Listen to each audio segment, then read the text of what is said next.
ഓം നമോ ഭഗവതേ വാസുദേവായ. ഓം ശ്രീകൃഷ്ണ പരമാത്മനേ നമഃ.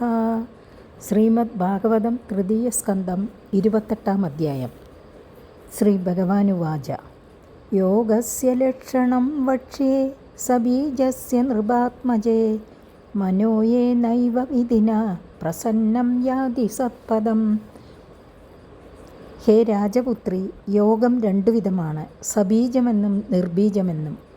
മനസ്സിന് ആലംബത്തെ നൽകാതെ സർവവ്യാപകമായ ചൈതന്യത്തിൽ മനസ്സിനെ നിലനിർത്തുവാനുള്ള അഭ്യാസക്രമത്തിന് നിർബീജമെന്നും, മനസ്സിന് ആലംബത്തെ കൽപ്പിച്ചിട്ട് അതിൽ സ്ഥിരപ്പെടുത്തുവാനുള്ള അഭ്യാസക്രമത്തെ സബീജമെന്നും പറയും. അതിൽ നിർബീജം, നിരാലംബം എന്ന യോഗം അധികം പ്രയാസമുള്ളതാകയാൽ അതിനെ ഇപ്പോൾ പറയുന്നില്ല. സബീജം, സാലംബം എന്ന യോഗം അത്ര പ്രയാസമില്ലാത്തതാകയാൽ അതിനെ ഉപദേശിക്കാം.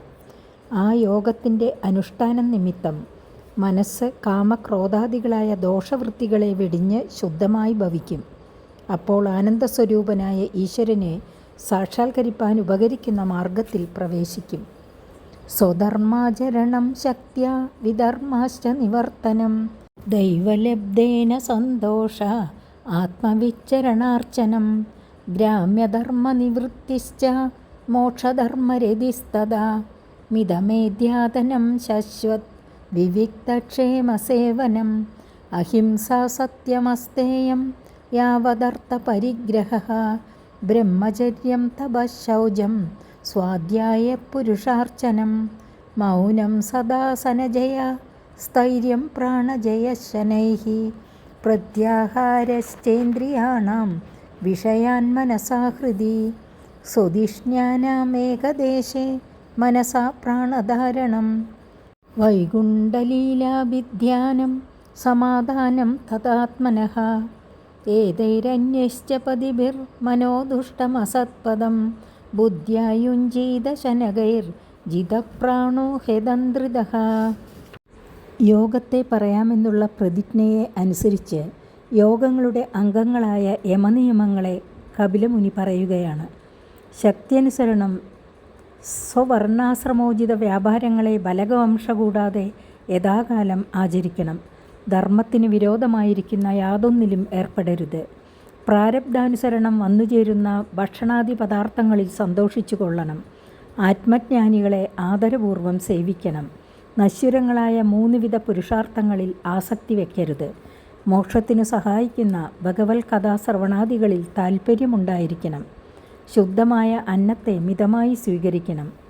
അശുദ്ധാന്നത്താൽ ചിത്തം ദുഷിക്കും. അമിതമായാൽ ആലസ്യാദി ദോഷം നേരിടും. അത് രണ്ടും ബാധിക്കാത്ത വിധം ഭക്ഷിക്കണം. ജനബാധയില്ലാത്തതും സുഖാവഹവുമായ സ്ഥാനത്തിലിരിക്കണം. മനസാ വാചാ കർമ്മണ യാതൊരു പ്രാണിക്കും ദോഷം ചെയ്യരുത്. യഥാർത്ഥമേ പറയാവൂ. അന്യന്മാരുടെ ധനാദികളെ എടുക്കരുത്. ദേഹം നിലനിൽക്കുവാനാവശ്യമായ അന്നാദി പദാർത്ഥങ്ങളെ മാത്രം സ്വീകരിക്കണം. സ്ത്രീ പ്രസംഗം കൂടാതെ കഴിക്കണം. കൃച്ഛ്ര ചാന്ദ്രായണാദി വ്രതങ്ങളെ സ്വീകരിക്കണം. സ്നാനാദികൾ കൊണ്ട് ശരീരത്തെയും ഈശ്വരനാമ സങ്കീർത്തന സ്മരണാദികളാൽ അന്ധക്കരണത്തെയും ശുദ്ധമാക്കി വയ്ക്കണം. ഈശ്വര മഹിമയെപ്പറ്റി പറയുന്ന വേദപുരാണേതിഹാസങ്ങളെ അഭ്യസിക്കണം. ഈശ്വരനെ ഭക്തിപൂർവം പൂജിക്കണം. ആവശ്യമില്ലാത്ത വാഗ്വ്യവഹാരം ചെയ്യരുത്. ഈശ്വരധ്യാനത്തിനായി കുറേയധികം ഇരിക്കുമ്പോൾ ശരീരത്തിന് ദുഃഖം തോന്നാതിരിക്കുവാൻ സ്വസ്തികാദികളായ ആസനവിധികളെ അഭ്യസിച്ച് ശരീരത്തെ വശത്താക്കണം. അങ്ങനെ ഇരുന്ന ശേഷം പ്രാണായാമത്താൽ പ്രാണവായുവിനെ വശീകരിക്കാൻ അഭ്യസിക്കണം. വേഗത്തിൽ പ്രാണജയം സിദ്ധിച്ചിട്ടില്ലല്ലോ എന്നുള്ള ദുഃഖമുണ്ടാവാൻ പാടില്ല. ക്രമത്തിൽ ചിരാഭ്യാസത്താൽ സ്വാധീനപ്പെടുത്തിയാൽ മതി. ശബ്ദാദി വിഷയങ്ങളിൽ വ്യാപരിക്കുന്ന ശ്രോത്രാദികളായ ഇന്ദ്രിയങ്ങളെ വിചാരശക്തി കൊണ്ട് വിഷയങ്ങളിൽ നിന്ന് പിൻവലിച്ച് ഹൃദയത്തിൽ ലയിപ്പിക്കുവാൻ ശീലിക്കണം. മൂലാധാരം മുതലായ ജീവസ്ഥാനങ്ങളിൽ വച്ച് ഏതെങ്കിലും ഒന്നിൽ പ്രാണനെ സ്ഥിരപ്പെടുത്തുവാൻ പരിശീലിക്കണം.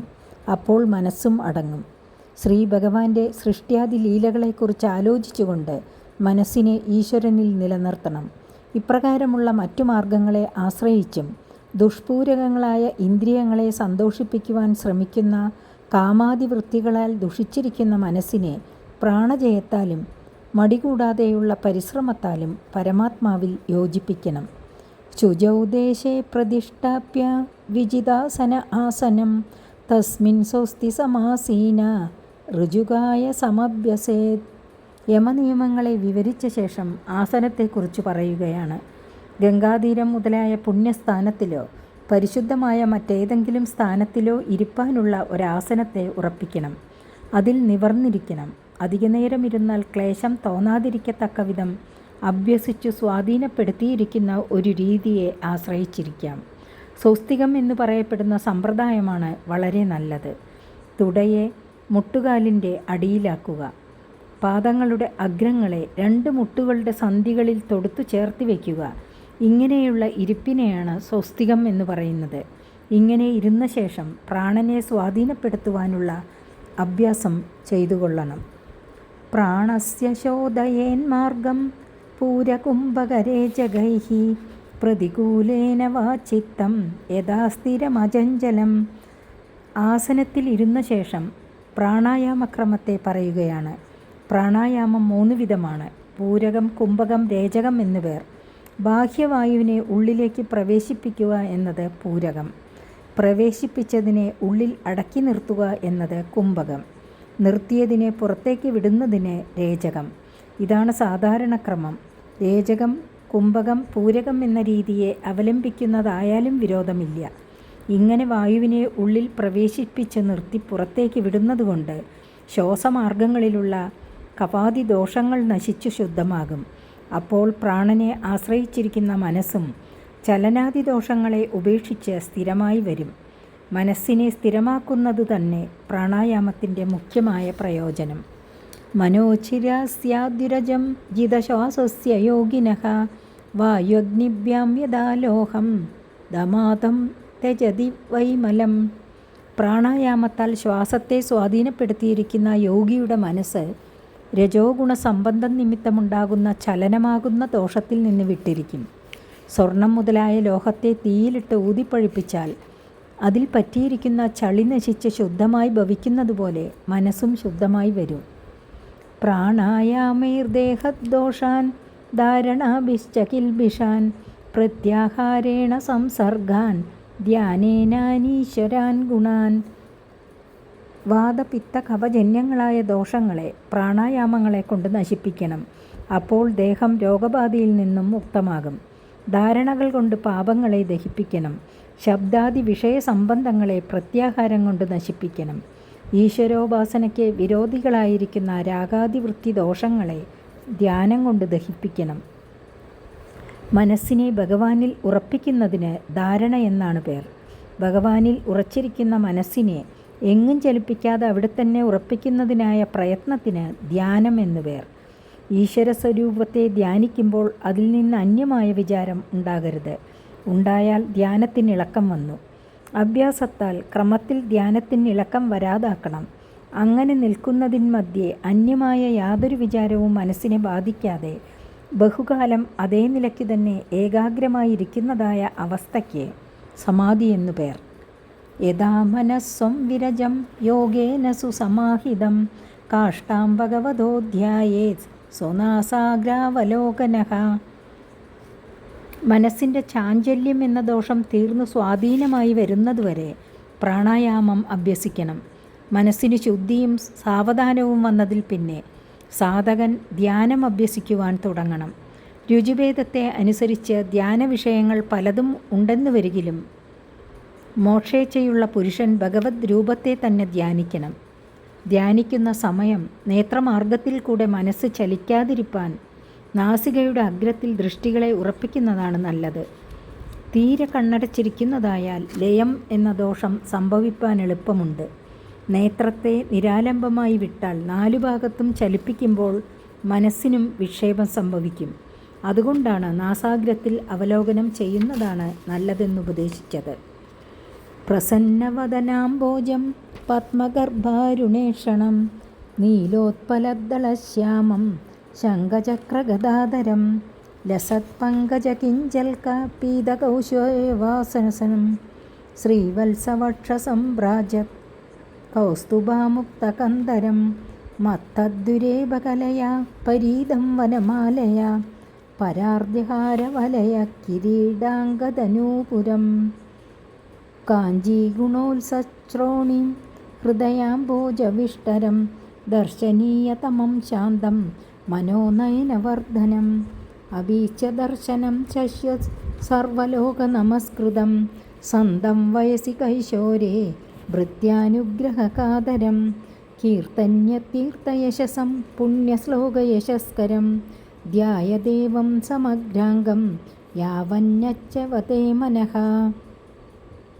വികസിച്ചിരിക്കുന്ന താമരപ്പൂ പോലെ തെളിഞ്ഞിരിക്കുന്ന മുഖം, ചെന്താമരപ്പൂവിൻ്റെ അന്തർഭാഗമെന്ന പോലെ അരുണനിറമുള്ള നേത്രങ്ങൾ, നീലത്താമര പോലെ ശ്യാമളമായ നിറം, ശംഖം ചക്രം ഗദ പങ്കജം എന്നിവയെ ധരിച്ചിരിക്കുന്ന 4 കൈകൾ, വിരിഞ്ഞിരിക്കുന്ന താമരപ്പൂവിൻ്റെ ഉള്ളിലുള്ള താമരകേസരം പോലെ മഞ്ഞ നിറമുള്ള പട്ടുധരിച്ചിരിക്കുന്ന രൂപം, മാറിടത്തിൽ ശ്രീവത്സം എന്നു പേരുള്ള മറു അല്ലെങ്കിൽ അടയാളം, കണ്ടത്തിൽ അതിശോഭയുള്ള കൗസ്തുഭമെന്നു പേരുള്ള രത്നാഭരണം, മതിച്ചിരിക്കുന്ന വണ്ടുകളുടെ മധുര ശബ്ദത്തോട് ചേർന്നിരിക്കുന്ന വനമാലയാൽ വ്യാപിക്കപ്പെട്ടിരിക്കുന്ന ശരീരം, അത്യുത്തമമായ മുത്തുമാല, കൈവളകൾ, കിരീടം, തോൾവള, കാൽച്ചിലമ്പ് മുതലായ ആഭരണങ്ങൾ, രത്നമയമായ മേഖലയാൽ അലങ്കരിക്കപ്പെട്ടിരിക്കുന്ന അരക്കെട്ട്, ഭക്തന്മാരുടെ മനസ്സാകുന്ന താമരപ്പൂവെന്ന ആസനത്തിലിരിക്കുന്ന മനോഹരമായ ശാന്തസ്വരൂപം, മനസ്സിനെയും നേത്രങ്ങളെയും ആനന്ദിപ്പിക്കുന്ന അതിമനോജ്ഞമായ സ്വരൂപം, എല്ലായ്പ്പോഴും സകല ലോകവാസികളാലും നമസ്കരിക്കപ്പെട്ടുകൊണ്ടിരിക്കുന്ന പാദപത്മം, നിത്യയൗവനത്തെ പ്രാപിച്ചിരിക്കുന്ന ശരീര സൗഭാഗ്യം, എന്നും അപ്രകാരമുള്ള രൂപത്തിലിരിക്കുന്ന രൂപഭംഗി, ഭക്തന്മാരെ അനുഗ്രഹിക്കുന്നതിൽ ബദ്ധപ്പാടോടുകൂടിയ ഭാവരസം, കീർത്തിപ്പാൻ യോഗ്യവും സർവദോഷങ്ങളെ നശിപ്പിക്കുന്നതിന് സമർത്ഥവുമായ കീർത്തിയുടെ നിദാനം, പുണ്യശ്ലോകന്മാരായ മഹാഭക്തന്മാരുടെ യശസ്സിനെ നിലനിർത്തുവാൻ തക്ക കാരുണ്യത്തെ പ്രകാശിപ്പിച്ചിരിക്കുന്ന ഭക്തവാത്സല്യം, ഇപ്രകാരമുള്ള ഭഗവാന്റെ സ്വരൂപത്തെ മനസ്സിൻ്റെ ചാഞ്ചല്യം കൂടാതെ ധ്യാനിക്കണം. മനഃചാഞ്ചല്യം തീരെ നശിക്കുന്നതുവരെ സമഗ്രമായ ഈ രൂപത്തെ ധ്യാനിക്കണം. ഈ സ്വരൂപത്തെ ധ്യാനിക്കുന്നതുകൊണ്ട് ക്രമത്തിൽ മനസ്സു ചലിക്കാതെ ഏകാഗ്രമായി ഭവിക്കും. സ്ഥിതം വ്രജന്തമാസീനം ശയാനം വാ ഗുഹാശയം പ്രേക്ഷണീയേ ഹിതം ധ്യായേ ശുദ്ധഭാവേന ചേതസാ. ഹൃദയമധ്യത്തിൽ മേൽവിവരിച്ച വിധത്തിലുള്ള രൂപത്തെ ധ്യാനിക്കണമെന്ന് ഉപദേശിച്ച ശേഷം സാധകൻ്റെ രുചിയനുസരിച്ചുള്ള രാമകൃഷ്ണാദിമൂർത്തികളുടെ ഏതുവിധത്തിലുള്ള പ്രവൃത്തിയോ സ്ഥിതഭേദത്തെയോ ധ്യാനിക്കുന്നതിനും വിരോധമില്ലെന്ന് ഉപദേശിക്കുന്നു. യോഗനിദ്രയിൽ നിന്നുണർന്നെഴുന്നേറ്റ് നിൽക്കുന്നതിനെയോ നടക്കുന്നതിനെയോ ഇരിക്കുന്നതിനെയോ വൃന്ദാവനാദി സ്ഥലങ്ങളിൽ കൗതുകമായ വിധത്തിൽ ക്രീഡിക്കുന്നതിനെയോ ഗോവർദ്ധനാദി സ്ഥലങ്ങളിൽ ഇരിക്കുന്നതിനെയോ ആദിശേഷനാകുന്ന ശയ്യയിൽ ശയിക്കുന്നതിനെയോ ഗോവർദ്ധന പർവ്വത ഗുഹയിലോ സാധകൻ്റെ ഹൃദയ ഗുഹയിലോ ഉദാസീനൻ്റെ നിലയിൽ ശയിക്കുന്നതിനെയോ കാൺമാൻ യോഗ്യമായ ലീലയെ ആശ്രയിച്ചിരിക്കുന്നതിനെയോ ധ്യാനിക്കാം. മനസ്സിൽ പരമപ്രേമം എന്ന ഏകഭാവമല്ലാതെ മറ്റു യാതൊരു ബലത്തെയും ആഗ്രഹിക്കുന്നതായ ദോഷം ബാധിക്കാതെ ഇരിപ്പാൻ ശ്രദ്ധയുള്ളവനായിരിക്കണം. തസ്മിൻ ലബ്ധപദം ചിത്തം സർവാവയവ സംസ്ഥിതം വിലേഷ്യൈകത്ര സംയുജ്യാതംഗേ ഭഗവതോ മുനിഃ. സമഗ്ര ധ്യാനത്തെ ഉപദേശിച്ച ശേഷം ഭഗവാന്റെ ശരീരത്തിലുള്ള ഓരോ അവയവങ്ങളെ വെവ്വേറെ ധ്യാനിക്കണമെന്ന് ഉപദേശിക്കുന്നു. മനസ്സിനെ നിശിതമാക്കാനുള്ള ഉപായമാണിനി പറയുന്നത്. ഭഗവാന്റെ സമഗ്രമായ സ്വരൂപത്തിൽ എല്ലാ അവയവങ്ങളിലും മനസ്സിൻ്റെ സ്ഥിതി ഉറച്ചതായിട്ട് കണ്ടാൽ അനന്തരം സാധകൻ സർവാവയവത്തിൽ നിന്ന് മനസ്സിനെ ആകർഷിച്ച് ഓരോ അവയവത്തിൽ പ്രത്യേകം പ്രത്യേകം പൂർണ്ണമായി ഉറപ്പിക്കണം. ഒരവയവത്തെ ധ്യാനിക്കുന്ന സമയം മനസ്സിൻ്റെ ചലനം മറ്റൊരവയവത്തിലേക്ക് ഉണ്ടാകാത്ത വിധം ധ്യേയമായ ഏകാവയവത്തിൽ മാത്രമായി നിർത്തണം. സഞ്ചിന്തയേത് ഭഗവതശ്ചരണാരവിന്ദം വജ്രാങ്കുശധ്വജസരോരുഹലാഞ്ചനാഢ്യം ഉത്തുംഗരക്തവിലസന്നകചക്രവാള ജ്യോത്സ്നാഭിരാഹതമഹത് ഹൃദയാന്ധകാരം. ഭഗവാന്റെ പാദപത്മത്തെ ധ്യാനിക്കണം. അതിൽ രേഖാരൂപത്തിൽ വജ്രം, അങ്കുശം, ധ്വജം, താമരപ്പൂവ് എന്ന അടയാളങ്ങളെ പ്രത്യേകം പ്രത്യേകം ധ്യാനിക്കണം. സാധകൻ്റെ ജന്മാന്തര സഞ്ചിത പാപപർവ്വതത്തെ വജ്രാകൃതിയിലുള്ള പാദരേഖ പിളർക്കും. മനസ്സാകുന്ന മത്തഗജത്തെ പാദസന്നിധിയിലേക്ക് അങ്കുശരേഖ ആകർഷിക്കും. ആനയെ പിടിച്ചാകർഷിക്കുന്നതിനുള്ള ആയുധത്തിൻ്റെ ആകൃതിയിലുള്ള പാദരേഖയാണ് അങ്കുശം. ആധ്യാത്മികം, ആദിദൈവികം, ആദിഭൗതികം എന്ന 3 വിധം താപങ്ങളെ തീർക്കും ധ്വജാകൃതിയുള്ള രേഖ. സുഖത്തെ ജനിപ്പിക്കും താമരപ്പൂവിൻ്റെ ആകൃതിയിലുള്ള രേഖ എന്ന് സങ്കല്പിച്ചുകൊണ്ട് പാദചിഹ്നങ്ങളെ ധ്യാനിക്കണം.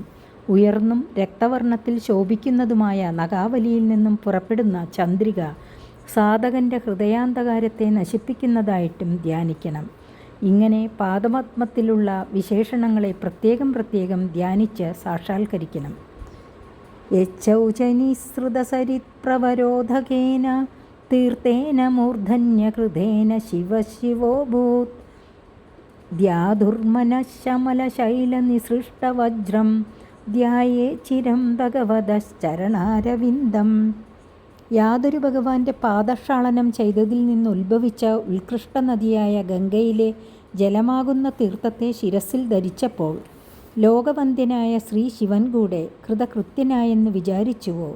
ധ്യാനിക്കുന്ന ഭക്തൻ്റെ മനഃചാഞ്ചല്യമാകുന്ന ദോഷത്തെ നിശ്ശേഷം സംഹരിക്കുന്ന വജ്രായുധരൂപമായ രേഖയാൽ യാതൊന്ന് ഏറ്റവും ശോഭിച്ചുകൊണ്ടിരിക്കുന്നുവോ? ഭഗവാന്റെ താദൃശമായ ചരണാരവിന്ദത്തെ തന്നെ സാധകൻ സർവദോഷ ശാന്തിക്കായിക്കൊണ്ട് ചിരകാലം ധ്യാനിക്കണം. ജാനുദ്വയം ജലജലോചനയാ ജനന്യ ലക്ഷ്മ്യാഖിലസ്യ സുരവന്ദിതയാ വിദാതു ഊർവോർനിധായ കരപല്ലവരോജിഷായത് സംലാളിതം ഹൃദി വിഭോരഭവസ്യ കുര്യാത്. കാലടികൾക്കു മീതെ മുട്ടുവരെയുള്ള ഭാഗത്തെ ഹൃദയത്തിൽ ധ്യാനിച്ചുറപ്പിക്കണം. സകല ലോകങ്ങളെയും സൃഷ്ടിച്ച ബ്രഹ്മാവിൻ്റെയും മാതൃസ്ഥാനത്തെ വഹിക്കുന്ന ദേവിയും ദേവന്മാരാൽ വന്ധ്യയുമായിരിക്കുന്ന ശ്രീ ഭഗവതി തൻ്റെ തുടകളിന്മേൽ എടുത്തുവെച്ച് പല്ലവം പോലെ മൃദുവായ കരണത്താൽ അത്യാദരപൂർവം യാതൊന്നിനെ തലോടിക്കൊണ്ടിരിക്കുന്നുവോ? ജനനമരണ രൂപമായ സംസാരത്തെ നശിപ്പിക്കുന്നതിന് സമർത്ഥനായ ഭഗവാന്റെ ആ ജാനുദ്വയത്തെ സാധകൻ ഹൃദയത്തിൽ ഉറപ്പിക്കണം. ജാനുദ്വയ ധ്യാനത്തിൽ മഹാലക്ഷ്മി കരതലത്താൽ അതിൽ സ്പർശിച്ച് ആനന്ദിക്കുന്നതിനെയും കണ്ടുകൊള്ളണം. അതിൻ്റെ ധ്യാനത്താൽ ജനനമരണത്തിന് കാരണമായിരിക്കുന്ന പുണ്യപാപരൂപമായ ഹൃദയഗ്രന്ഥി പൊട്ടിപ്പോകും. ഊരു സുവർണഭുജയോരതിശോഭമാന വോജോനിധി അദസികാ കുസുമാവഭാസോ വ്യാലംബി പീതവരവാസസി വർത്തമാന കാഞ്ചീകലാപരിരംബി നിദംബബിംബം. തന്നെ അനുഗ്രഹിപ്പാനായി ഗരുഡവാഹനത്തിന്മേൽ ഇരുന്നു വന്ന ഭഗവാന്റെ തുടകളെയും കടി പശ്ചാൽഭാഗത്തെയും ഭക്തൻ ധ്യാനിച്ചുറപ്പിക്കണം എന്നുപദേശിക്കുന്നു. ഗരുഡൻ്റെ സ്കന്ധോപരിഭാഗത്തിൽ ശോഭിക്കുന്നവയും അക്ഷയമായ ബലത്തിൻ്റെ ഇരിപ്പിടങ്ങളും അദസികാ പുഷ്പം പോലെ സ്നിഗ്ധമായും നീലയുമായിരിക്കുന്ന ശോഭയോടുകൂടിയവയുമായ ഭഗവാന്റെ 2 തുടകളെയും കണങ്കാലുവരെ ഇഴഞ്ഞുകിടക്കുന്ന ഉത്കൃഷ്ടമായ പീതാംബരത്തിൻ്റെ മീതെ ധരിച്ചിരിക്കുന്ന അരഞ്ഞാണം എന്ന ആഭരണത്താൽ മനോഹരമായിരിക്കുന്ന കടി പശ്ചാൽഭാഗത്തെയും ഹൃദയത്തിൽ ധ്യാനിച്ചുറപ്പിക്കണം.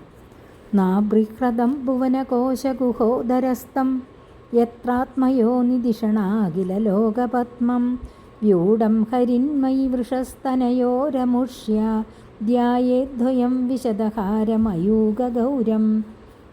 കാരണജലത്തിൽ ആദിശേഷനാകുന്ന ശയ്യയിൽ ശയിക്കുന്ന ഭഗവാന്റെ നാഭിയെ ധ്യാനിക്കണമെന്ന് ഉപദേശിക്കുന്നു.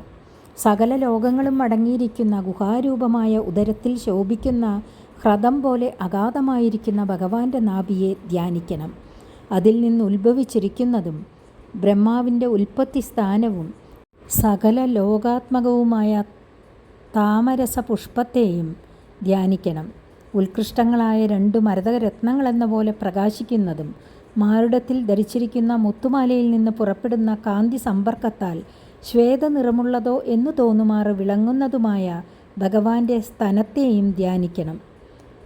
വക്ഷോദിവാസർഷഭസ്യ മഹാവിഭൂദേഹേ പുംസാം മനോനയന നിർവൃതിമാദദാനം കണ്ഠം ച കൗസ്തുഭമണേരതിഭൂഷണാർത്ഥം കുര്യാൻ മനസ്യഖില ലോക നമസ്കൃതസ്യ. സകല ഐശ്വര്യങ്ങളുടെയും അതീശ്വരിയായ ലക്ഷ്മി ഭഗവതിയുടെ വാസസ്ഥാനവും ധ്യാനിക്കുന്ന ഭക്തന്മാരുടെ മനസ്സിനെയും നേത്രങ്ങളെയും ആനന്ദിപ്പിക്കുന്നതുമായ ശ്രീ ഭഗവാന്റെ മാറിടത്തെ ധ്യാനിക്കണം. കൗസ്തുഭം എന്ന രത്നത്തിൻ്റെ ശോഭയെ അധികരിപ്പിക്കുന്ന സൗന്ദര്യാവാസമായ സകല ലോകവന്ദ്യനായ ഭഗവാന്റെ കണ്ഠത്തെയും മനസ്സിലുറപ്പിക്കണം. ബാഹുംശ്ച മന്ദരഗിരേ പരിവർത്തനേന നിർണിക്ത ബാഹുവലയാനതിലോകപാലാൻ സഞ്ചിന്തയേ ദശശതാരമസഹ്യ തേജഃ ശംഖം ച തത്കരസരോരുഹരാജഹംസം. അമൃതമദനത്തിനായി സമാശ്രയിച്ചിരിക്കുന്ന ലോകപാലന്മാരായ ഇന്ദ്രാദിദേവന്മാരെ അനുഗ്രഹിപ്പാനായി സുധാസമുദ്രത്തെ മദനം ചെയ്യുന്നതിനായി കടകോലിൻ്റെ സ്ഥാനത്തിലിരിക്കുന്ന മന്ദരപർവ്വതത്തിൻ്റെ പരിഭ്രമണത്തിലുണ്ടായ സ്പർശം നിമിത്തം അത്യന്തം പ്രകാശിക്കുന്ന തോൾവളകളോടുകൂടിയ ഭഗവാന്റെ കൈകളെയും ഭക്തന്മാരെ സർവ്വപാപത്തിൽ നിന്നും സംരക്ഷിക്കുന്ന അസഹ്യ തേജസ്സോടുകൂടിയ സുദർശനം എന്ന ചക്രത്തെയും കരമാകുന്ന താമരപ്പൂവിനെ ആശ്രയിച്ചിരിക്കുന്ന രാജഹംസ പക്ഷിയെന്ന പോലെ പ്രകാശിക്കുന്ന ശംഖത്തെയും ധ്യാനിക്കണം. കൗമോദഗീം ഭഗവതോദയിതാം സ്മരേത ദിഗ്ധാമരാതിബടശോണിതകർദ്ധമേന മാലാം മധുവ്രതവരൂദഗിരോപഗുഷ്ടാം ചൈത്യസ്യ തത്വമമലം മണിമസ്യ കണ്ഠേ. ശത്രുക്കളെ സംഹരിച്ചതിനാൽ ഉണ്ടായ രക്തം പറ്റിയിരിക്കുന്നതും ഭഗവാൻ ഏറ്റവും പ്രിയപ്പെട്ടതുമായ കൗമോദകി എന്നുള്ള പേരുള്ള ഗദയെയും സൗരഭ്യാതിശയം നിമിത്തം ചുറ്റും പറന്നുകൊണ്ടിരിക്കുന്ന വണ്ടിൻകൂട്ടങ്ങളുടെ നാദത്താൽ ശബ്ദായമാനമായിരിക്കുന്ന വനമാലയെയും ജീവതത്വമെന്ന് സുപ്രസിദ്ധമായിരിക്കുന്ന കൗസ്തുഭമെന്നു പേരായ ഭഗവാന്റെ കണ്ഠരത്നത്തെയും ധ്യാനിക്കണം. ഭൃത്യാനുകമ്പിതദിയേഹ ഗൃഹീതമൂർത്തേഃ സഞ്ചിന്തയേത് ഭഗവതോ വദനാരവിന്ദം യദ്വിസ്ഫുരൻ മകരകുണ്ഡലവൽഗിതേന വിദ്യോദിത അമലകപോലമുദാരനാസം. ഭക്തന്മാരെ അനുഗ്രഹിക്കണമെന്നുള്ള കാരുണ്യത്താൽ രാമകൃഷ്ണാദിമൂർത്തികളെ ധരിച്ച് ഭൂലോകത്തിൽ അത്ഭുതലീലകളെ നടത്തിയ ഭഗവാന്റെ അരവിന്ദ സദൃശ്യമായ മുഖത്തെ ധ്യാനിക്കണം. ആ മുഖം കർണങ്ങളിൽ ധരിച്ചിരിക്കുന്ന മകരകുണ്ഡലങ്ങളുടെ ചലനത്താൽ പുറപ്പെടുന്ന ശോഭയാൽ ഏറ്റവും പ്രകാശിക്കുന്ന കവിൾത്തടങ്ങളോടും ഭക്തന്മാർക്ക് പരമാനന്ദത്തെ പ്രദാനം ചെയ്യുന്ന നാസികയോടും കൂടിയിരിക്കുന്നതായിട്ടും ചിന്തിക്കണം. യശ്രീനികേതമളിഭിപ്പരിസേവ്യമാനം ഭൂത്യാ സ്വയാ കുടിലകുന്തളവൃന്ദജുഷ്ടം മീനദ്വയാശ്രിതമധീക്ഷിപദജ്ജനേത്രം ധ്യായേന്മനോമയമദന്ത്രിത ഉല്ലസദ്ഭ്രൂ. മുഖാരവിന്ദത്തെ തന്നെ വീണ്ടും വിശേഷിപ്പിക്കുന്നു. സ്വതസിദ്ധമായ ശോഭയുടെ നിദാനവും കുടിലമായ തലമുടിയാൽ വ്യാപിക്കപ്പെട്ടതും താമരദളം പോലെയിരിക്കുന്ന നേത്രങ്ങളോടുകൂടിയതും വണ്ടുകളാൽ ചുറ്റപ്പെട്ടും 2 മത്സ്യങ്ങളാൽ ആശ്രയിക്കപ്പെട്ടിരിക്കുന്ന താമരപ്പൂവിൻ്റെ ശോഭയെ ധിക്കരിക്കുന്നതുമായ മുഖത്തെ യോഗപരിശുദ്ധമായ മനസ്സുകൊണ്ട് ധ്യാനിച്ചുറപ്പിക്കണം. തസ്യാവലോകമധികം കൃപയാതിഘോരത്താപത്രയോപശമനായ നിസൃഷ്ടമക്ഷ്ണോഃ സ്നിഗ്ധസ്മിതാനുഗുണിതം വിപുലപ്രസാദം ധ്യായേ ചിരം വിപുലഭാവനയാ ഗുഹായാം. ഭക്തന്മാരുടെ 3 വിധങ്ങളായ ദുഃഖങ്ങളെയും തീർക്കുവാനുള്ള അതികാരുണ്യത്താൽ നേത്രങ്ങളാൽ പ്രേരിപ്പിക്കപ്പെട്ടതും സകല സൗഭാഗ്യങ്ങളെയും സാധിപ്പിക്കുന്നതും മനോഹരമായ മന്ദഹാസത്തോടിടകലർന്നിരിക്കുന്നതും ഹൃദയാന്തർഭാഗത്തിൽ പ്രകാശിക്കുന്നതുമായ ഭഗവാന്റെ കടാക്ഷത്തെ പരമപ്രേമഭാവനയോടുകൂടെ അധികകാലം ധ്യാനിച്ചുകൊള്ളണം. ഹാസം ഹരേരവനതാഖിലലോകതീവ്ര ശോകാശ്രുസാഗര വിശോഷണമത്യുദാരം സമ്മോഹനായ രചിതം നിജമായയാസ്യ ഭ്രൂമണ്ഡലം മുനികൃതേ മകരധ്വജസ്യ. ഭജിക്കുന്ന സകല പ്രാണികൾക്കുമുള്ള ഉഗ്രസന്താപജന്യമായ കണ്ണുനീർ നിറഞ്ഞുണ്ടായ സമുദ്രത്തെ തീരെ വരട്ടുന്നതിന് സമർത്ഥവും സർവപുരുഷാർത്ഥത്തെയും നൽകുന്നതുമായ ഭഗവാന്റെ മന്ദഹാസത്തെ ധ്യാനിക്കണം. മുനിമാരുടെ മനസ്സിനെ ചലിപ്പിക്കുന്ന മന്മഥനെ മോഹിപ്പിക്കുവാൻ വേണ്ടി സ്വമായാവിലാസത്താൽ നിർമ്മിക്കപ്പെട്ട വില്ലിനു തുല്യമായിരിക്കുന്ന ഭഗവാന്റെ ഭ്രൂവല്ലികളെയും ധ്യാനിക്കണം. ഭ്രൂവല്ലി ധ്യാനത്താൽ മന്മഥബാധനാശം ഫലം. ധ്യാനായനം പ്രഹസിതം ബഹുലാധരോഷ്ടാഭാസാരുണായിതതനുദ്യുജകുന്ദപംക്തി ധ്യായേ സ്വദേഹകുഹരേ വസിതസ്യ വിഷ്ണോർ ഭക്ത്യാർദ്രയാർപ്പിതമനാന പൃഥഗ്ദിദൃക്ഷേത്. ഹൃദയഗുഹയിൽ സാക്ഷാത്തായി പ്രകാശിക്കുന്ന മഹാവിഷ്ണുവിൻ്റെ സ്പഷ്ടമായ ഹാസത്തെ പരമപ്രേമയുക്തയായ ഭക്തിയോടുകൂടെ മനസ്സിനെ അതിൽ തന്നെ സമർപ്പിച്ചുകൊണ്ട് ധ്യാനിക്കണം. അതിൽ നിന്ന് അന്യമായിരിക്കുന്ന യാതൊന്നിന്മേലും മനസ്സു ചലിക്കാതെയിരിക്കണം. അത്യന്ത സൗന്ദര്യം നിമിത്തം അതിപ്രയത്നം കൂടാതെ തന്നെ അതിൽ മനസ്സുറയ്ക്കുന്നതാകയാൽ അതിനെ ധ്യാനാസ്പദമെന്ന് ഉറപ്പിച്ചുകൊള്ളണം. ചുണ്ടുകളിൽ നിന്നും പുറപ്പെടുന്ന കാന്തിയുടെ വ്യാപ്തി നിമിത്തം ചുവപ്പ് നിറം വ്യാപിച്ചിരിക്കുന്ന ദന്തപംക്തി പുറമേ പ്രകാശിക്കുന്നതായിട്ടും ധ്യാനിച്ചുകൊള്ളണം. ഏവം ഹരോ ഭഗവതി പ്രതിലബ്ധഭാവോ ഭക്ത്യാദ്രവർഹൃദയ ഉത്പുളകപ്രമോദാത് ഔത്കണ്ഠ്യബാഷ്പകലയാ മുഹുരർദ്യമാനസ്തച്ചാഭിചിത്തബഡിശം ശനകൈർവിയുങ്ക്തേ. ഇപ്രകാരം സർവസന്താപങ്ങളെയും സംഹരിക്കുന്ന ജ്ഞാനാനന്ദ സ്വരൂപനായ ശ്രീഹരിയിൽ പ്രേമാതിശയം ഉറച്ചതുകൊണ്ടുള്ള ആനന്ദസ്ഫുരണം നിമിത്തം ഹൃദയം ദ്രവിക്കുകയും ശരീരത്തിൽ രോമാഞ്ചമുണ്ടാകുകയും അതിസന്തോഷവ്യാപ്തിയാൽ ആനന്ദബാഷ്പം കണ്ണിൽ നിറയുകയും ചെയ്യുമ്പോൾ ആനന്ദാമൃതത്തിൽ മുങ്ങിപ്പൊങ്ങുക നിമിത്തം ധ്യാനത്തിൻ്റെ വിഷയമായി ഭവിച്ചിരുന്ന ഭഗവത് രൂപത്തിൽ മനസ്സ് ലയിച്ചു പോകും. ചിത്തമാകുന്ന ചൂണ്ടലുകൊണ്ടാണ് ഭഗവാനെ സ്വാധീനപ്പെടുത്തിയത്. ഇപ്പോൾ ആ ചിത്തം ഭഗവാനിൽ നിന്ന് വേറിട്ടതായിട്ട് വിളങ്ങുന്നില്ല, ഭഗവന്മയമായി ഭവിച്ചു.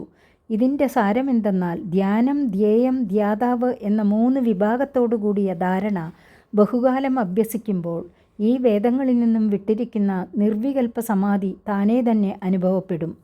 സബീജയോഗം അഭ്യസിച്ചു കൊണ്ടിരുന്നാൽ അതിൻ്റെ പരിഭാഗാവസ്ഥ തന്നെയാണ് നിർവികൽപ്പ സമാധിയുടെ അനുഭവം. മുക്താശ്രയം എർഹി നിർവിഷയം വിരക്തം നിർവാണമൃച്ഛതി മനസ്സഹസായദർച്ചീഹി ആത്മാനമത്ര പുരുഷോ വ്യവധാനമേകമന്വീക്ഷതേ പ്രതിനിവൃത്ത ഗുണപ്രവാഹ. അപ്പോൾ ഭഗവത് കാരുണ്യത്താൽ സ്വരൂപ സാക്ഷാത്കാരം ഭവിക്കുന്നു. എങ്ങനെയെന്നാൽ ഭഗവത് ആനന്ദാനുഭവം നിമിത്തം ശബ്ദാദി വിഷയങ്ങളിൽ നിന്ന് വിരക്തിയെ പ്രാപിക്കുമ്പോൾ ആശ്രയമായിരുന്ന അഹങ്കാരം നിശേഷം നശിക്കുന്നു. അപ്പോൾ ധ്യാനിധ്യേയ ദാനങ്ങൾ, അതായത് ധ്യാനിക്കുന്നവൻ, ധ്യാനത്തിൻ്റെ ആസ്പദമായ രൂപം, ധ്യാനമെന്ന് പറയപ്പെടുന്ന 3ൻ്റെ സ്ഫുരണമില്ലാതെ ആവുകയും മനസ്സാനന്ദത്തിൽ ലയിക്കുകയും ചെയ്യുന്നു. അപ്പോൾ ജീവൻ സ്വരൂപമായിരിക്കുന്ന ഏകനായ ആത്മാവായി ഭവിക്കുന്നു. ശരീരം, ഇന്ദ്രിയങ്ങൾ, അഹങ്കാരം എന്നിവയെ കാണുന്ന മനസ്സു നശിച്ചതിനാൽ ആത്മഭിന്നമായിട്ടൊന്നും കാണുന്നില്ല. ശരീരഭാവന നശിക്കുന്നു. അസംഗനായ പരമാത്മാവ് മാത്രം സ്വയമേവ ആനന്ദസ്വരൂപേണ വിളങ്ങുന്നു. എണ്ണയും തിരിയും കത്തിക്കഴിഞ്ഞാൽ അതുവരെ ജ്വാലാരൂപേണ പ്രകാശിച്ചിരുന്ന അഗ്നിയുടെ പ്രത്യേക സ്ഫുരണം വിട്ടിട്ട് ഭൂതാത്മാവായി വിളങ്ങുന്നതുപോലെ ഞാൻ എന്നുള്ള പരിച്ഛിന്ന ഭാവത്തെ ഉപേക്ഷിച്ച് സർവാത്മാവായി പരമാനന്ദ രൂപേണ വിളങ്ങുന്നു. ഇതുതന്നെ ആത്മസാക്ഷാത്കാരം എന്ന് പറയപ്പെടുന്നത്. സോപ്യേതയാ ചരമയാ മനസോ നിവൃത്യ തസ്മിൻ മഹിംന വിസിത സുഖദുഃഖബാഹ്യേ ഹേതുത്വമപ്യസതി കർത്തരി ദുഃഖയോര്യത് സ്വാത്മൻ വിദത്ത ഉപലബ്ധ പരാത്മകാഷ്ടഃ. ആത്മസാക്ഷാത്കാരത്തെ പ്രാപിച്ച യോഗിയുടെ മനസ്സ് അവിദ്യാരൂപമായ അജ്ഞാനത്തിൽ നിന്നും ആത്മജ്ഞാനം നിമിത്തം ആത്യന്തികമായി ലയിച്ചതിനാൽ രണ്ടാമത് സംസാരമുണ്ടാകുന്നില്ല. സുഷുപ്തിയിലും മനസ്സ് ലയിക്കുന്നുണ്ട്. എന്നാൽ ആ ലയം സാധന സമ്പത്തി നിമിത്തമല്ലാത്തതുകൊണ്ട് ഉത്ഥാനാനന്തരം സാംസാരികങ്ങളായ സുഖദുഃഖങ്ങളുടെ ബാധ വീണ്ടുമുണ്ടാകുന്നു. ഇപ്പോഴോ മനോനിലയം അങ്ങനെയല്ല. ഭക്തിജ്ഞാനാദികൾ നിമിത്തമുണ്ടായ ആത്മാനന്ദം നിമിത്തമാകുന്നു. അതിനാൽ സമാധിയിൽ നിന്ന് ഉത്തിതനായാലും ദേഹാദിഭാവങ്ങളിൽ മുമ്പത്തെ പോലെ ആസക്തി ഭവിക്കുന്നില്ല. സാംസാരികങ്ങളായ സുഖദുഃഖങ്ങളുടെ അനുഭവത്തിന് ഇനിമേൽ യോഗി അവകാശിയായിരിക്കുന്നില്ല. കർത്താവായിരുന്നവൻ താനല്ലെന്നും പ്രകൃതികാര്യമായിരിക്കുന്ന അഹങ്കാരമാണ് കർത്തൃഭാവത്തെ വഹിച്ചിരുന്നത് എന്നും അതിനാൽ സുഖദുഃഖാനുഭവം അഹങ്കാരത്തിൽ ഇരിക്കുന്നതല്ലാതെ തന്നിലിരിക്കുന്നില്ലെന്നും താൻ പരമാത്മാവ് തന്നെയെന്നും കരതലാമലകം പോലെ സാക്ഷാത്കരിച്ചതിനാൽ കൃതകൃത്യനായി ഭവിച്ചിരിക്കുന്നുവെന്നും അനുഭവിച്ചറിയുന്നു. ദേഹം ച തം ന ചരമസ്ഥിതമുത്തിതം വാ സിദ്ധോ വിപശ്യതി യഥോദ്യഗമത്സ്വരൂപം ദൈവാദുഭേദമത ദൈവവശാദഭേദം വാസോ യഥാ പരികൃതം മതിരാമദാന്തഃ. ഈ സിദ്ധന് ഇനിമേൽ ജന്മമില്ലാത്തതിനാൽ ഇത് അവസാനത്തെ ശരീരധാരണമാകുന്നു.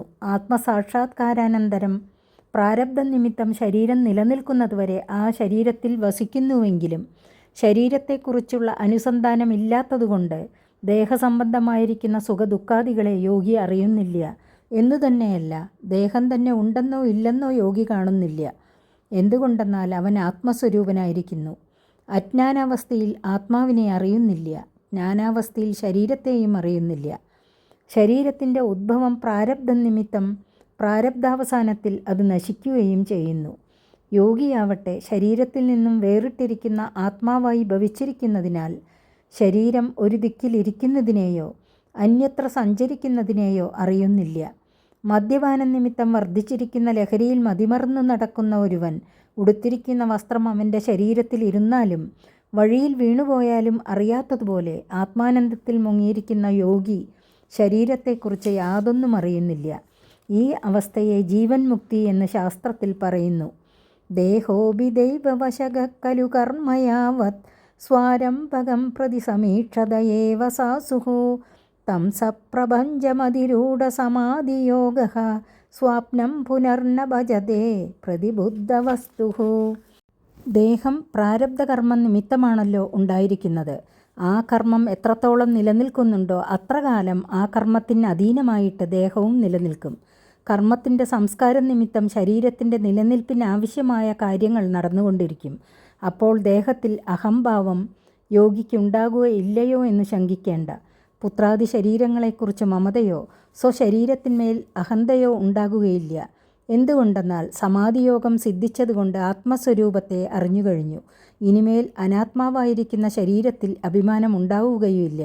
ഉറക്കത്തിൽ നിന്നുണർന്നിരിക്കുന്നവൻ സ്വപ്നത്തിൽ കണ്ട വസ്തു സത്യമാണെന്ന് വിചാരിക്കുകയില്ലല്ലോ. യഥാ പുത്രാച്ച വിത്താച്ച പൃഥങ്മർത്യ പ്രതീയതേ അപ്യാത്മത്വേനാഭിമതാ ദേഹാദേ പുരുഷാസ്തദാ. ജീവൻ മുക്താവസ്ഥയെ വിവരിച്ച ശേഷം പിന്നെയും പ്രകൃതി, പുരുഷൻ, ഈശ്വരൻ ഇവർ അന്യോന്യം വെവ്വേറെ ലക്ഷണങ്ങളോട് കൂടിയവരാണെന്ന് മുമ്പ് പറഞ്ഞ സംഗതിയെ തന്നെ സംക്ഷേപേണ ഉപദേശിക്കുന്നു. ലോകത്തിൽ ഒരുവൻ എൻ്റെ പുത്രനെന്നും എൻ്റെ ധനമെന്നും അഭിമാനിക്കുന്നുവെങ്കിലും ആ പുരുഷൻ വാസ്തവത്തിൽ പുത്രശരീരത്തിൽ നിന്നും ധനധാന്യാദി വസ്തുക്കളിൽ നിന്നും അന്യനാണെന്നുള്ള സംഗതി പ്രത്യക്ഷമായിട്ടുള്ളതാണല്ലോ. അതുപോലെ തന്നെ ആത്മാവും ദേഹേന്ദ്രിയാഹങ്കാരങ്ങളെ ഞാനെന്നും എൻ്റേതെന്നും അഭിമാനിച്ചിരുന്നാലും അവയിൽ നിന്നും വേറിട്ടിരിക്കുന്നവനാകുന്നു എന്നത് ജ്ഞാനോദയത്തിൽ അനുഭവപ്പെടുന്നു. യഥോൽമുഖാത് വിസ്ഫുലിംഗാത് ധൂമാദ്വാഭിസ്വസംഭവാത് അപ്യാത്മത്വേനാഭിമതാത് തദാഗ്നിപൃഥഗുൽമുഖാത്. ദേഹാദികൾക്ക് തമ്മിൽ ഭേദപ്രതീതി ഇല്ലെന്നിരിക്കലും വാസ്തവത്തിൽ ഭേദമുള്ളത് തന്നെയെന്ന് ദൃഷ്ടാന്തപൂർവം കാണിക്കുന്നു. തീയിൻ്റെ പ്രകാശത്തിന് ആസ്പദമായിരിക്കുന്ന തീക്കൊള്ളിയെ തന്നെ തീയെന്ന് ചിലർ പറയാറുണ്ട്. എങ്കിലും വാസ്തവത്തിൽ അഗ്നി സ്വപ്രകാശത്തിനുപാധിയായിരിക്കുന്ന കാഷ്ടത്തിൽ നിന്നും തന്നിൽ നിന്നുണ്ടായിരിക്കുന്ന പുകയിൽ നിന്നും അന്യമാണെന്നത് സ്പഷ്ടമാണല്ലോ. ഭൂതേന്ദ്രിയാന്തഃകരണാത് പ്രധാന ജീവസഞ്ജ്ഞിതാത് ആത്മാ തഥാ പൃഥക് ദ്രഷ്ട ഭഗവാൻ ബ്രഹ്മസഞ്ജ്ഞിതഃ. അതുപോലെ ഭൂതങ്ങൾ, ഇന്ദ്രിയങ്ങൾ, അന്ധഃകരണങ്ങൾ എന്നിങ്ങനെ പരിണമിച്ചിരിക്കുന്ന പ്രകൃതിയിൽ നിന്നും അതിനെ ചേഷ്ടിപ്പിക്കുന്ന ബുദ്ധി പ്രതിബിംബഭൂതനായ ജീവനിൽ നിന്നും ഭിന്നനാകുന്ന പരമാത്മാവ് ജ്ഞാനസ്വരൂപനും ബ്രഹ്മം എന്ന് പറയപ്പെടുന്ന സത്യാനന്ദ സ്വരൂപനുമാകുന്നു. സർവഭൂതേഷു ചാത്മാനം സർവഭൂതാനി ചാത്മനി ഈഷേദാനന്യഭാവേന ഭൂതേഷിവ തദാത്മതാം. സകല ചരാചരഭൂതങ്ങളിലും ആത്മാവ് വസിക്കുന്നു. സർവഭൂതങ്ങളും ആത്മാവിൽ വസിക്കുന്നു. നിമിത്ത കാരണമായിരിക്കുന്ന നിലയിൽ ഭേദത്വേന പ്രകാശിച്ചാലും സർവോപാദന കാരണം എന്ന നിലയിൽ അഭേദമായിട്ടു തന്നെ ഇരിക്കുന്നതിനാൽ കാണപ്പെടുന്ന സർവവും ആത്മാവിൽ നിന്ന് അന്യമായിട്ടുള്ള അല്ലെന്ന് കാണണം. ഘടം, ശരാവം എന്ന മൂർത്തി ഭേദത്താൽ നാമവും രൂപവും വെവ്വേറെയാണെങ്കിലും മണ്ണ് എന്നുള്ള നിലയിൽ ഒന്നായിട്ടു തന്നെ ഇരിക്കുന്നതുപോലെ പക്ഷി, മൃഗ, മനുഷ്യ, ദേവാദിഭാവത്തിൽ ഭിന്നങ്ങളായി കാണപ്പെടുന്ന സകലവും ഏകനായ ആത്മാവ് തന്നെ എന്നു കാണണം. സ്വയോനിഷു യഥാ ജ്യോതിരേകം നാനാ പ്രതീയതേ യോനീനാം ഗുണവൈഷമ്യാത് തദാത്മാ പ്രകൃതൗ സ്ഥിതഃ. അഗ്നിയുടെ പ്രകാശത്തിന് കാരണമായിരിക്കുന്ന കാഷ്ടാദി പദാർത്ഥങ്ങളുടെ ആകൃതിഭേദം നിമിത്തം അതാതു കാഷ്ടങ്ങളിൽ വിളങ്ങുന്ന അഗ്നി ചെറുത്, വലുത്, വളഞ്ഞത്, നീണ്ടത് എന്നിങ്ങനെ ആകൃതി ഗുണങ്ങളോട് ചേർന്നതായിട്ട് കാണപ്പെടുന്നതുപോലെ പ്രകൃതി കാര്യങ്ങളായ പക്ഷിമൃഗ മനുഷ്യ ദേവാദി ശരീരഭേദങ്ങൾ നിമിത്തം അതാതു ശരീരത്തിൽ വസിക്കുന്ന ആത്മാവ് ഭിന്നൻ എന്ന പോലെ കാണപ്പെടുന്നു. ഉപാധിഭേദമാണ് ഇതിനു കാരണം, വസ്തുഭേദം അല്ലെന്ന് ധരിക്കണം. തസ്മാദിമാം സ്വാം പ്രകൃതിം ദൈവീം സദസദാത്മികാം ദുർവിഭാവ്യാം പരാഭാവ്യ സ്വരൂപേണാവതിഷ്ഠതേ. പ്രകൃതി പുരുഷനെ ഒരു കാലത്തും വിട്ടിരിക്കാത്തതിനാൽ മുക്തി എങ്ങനെ സാധിക്കുമെന്നുള്ള ചോദ്യത്തിന് പറഞ്ഞ ഉത്തരത്തെ ഉപസംഹരിക്കുന്നു. മുമ്പ് പറഞ്ഞ വൈരാഗ്യ ഭക്തിജ്ഞാന സാധനങ്ങളുടെ സമ്പത്തി നിമിത്തം ഭഗവത് ഭക്തൻ ദേവമനുഷ്യാദി ശരീരങ്ങളുടെ കാരണമായിരിക്കുന്നതും ജീവാത്മാവിന് മോഹത്തെ ജനിപ്പിച്ചിരുന്നതും അചിന്ത്യമായ മാഹാത്മ്യത്തോടു കൂടിയതുമായ ഈശ്വരമായയെ ഈശ്വര കാരുണ്യ നിമിത്തം അതിക്രമിച്ചിട്ട് ബ്രഹ്മസ്വരൂപനായിരിക്കുന്നു. പിന്നെ സംസാരത്തെ പ്രാപിക്കുന്നില്ല. 28-ാമത്തെ അധ്യായം സമാപിച്ചു. 29-ാമത്തെ അധ്യായം അടുത്ത ദിവസം. ഹരി ഓം.